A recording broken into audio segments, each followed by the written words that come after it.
They met me in the day of success, and I have learned by the perfectest report they have more in them than mortal knowledge. When I burned in desire to question them further, they made themselves air into which they vanished.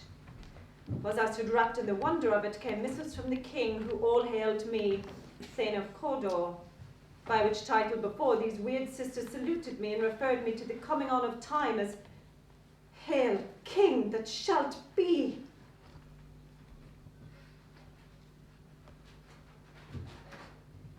This have I thought good to deliver thee, my dearest partner of greatness, that thou mightst not lose the dews of rejoicing, by being ignorant as to what greatness has promised thee.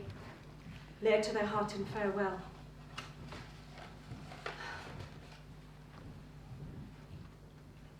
Glams thou art, and Cawdor, and shalt be what thou art promised.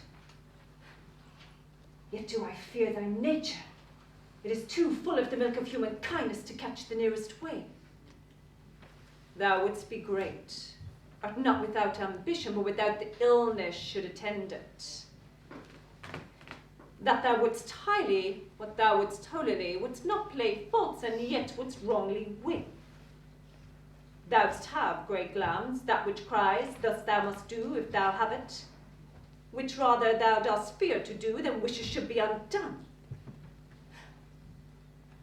Hie thee hither, that I may pour my spirits in thine ear, chastise with the valour of my tongue all that impedes thee from the golden round, which fate of metaphysical aid doth seem to have thee crowned withal. What's your tiding? The king comes here, tonight. Thou art mad to say it. Is thy master not with him, who were with so informed for preparation? So please you, it is true. Our Thane is coming. One of my fellows had a speed of him, who, almost dead for breath, had scarcely more than would make up his message. Give him tending. He brings great news.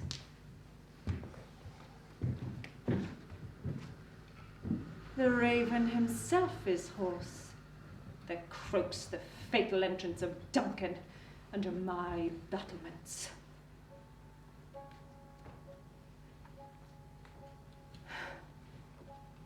Come,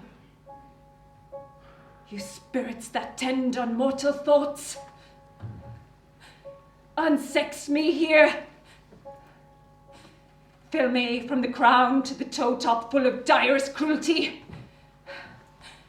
Make thick my blood, and stop up the access and passage to remorse, that no compunctious visitings of nature shake my fell purpose, nor keep peace between the effect in it.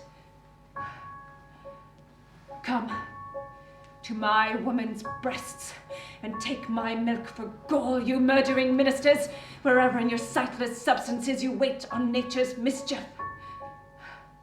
Come, thick night, and pall thee in the dunnest smoke of hell, that my keen knife see not the wound it makes, nor heaven peep through the blanket of the dark to cry, hold, hold!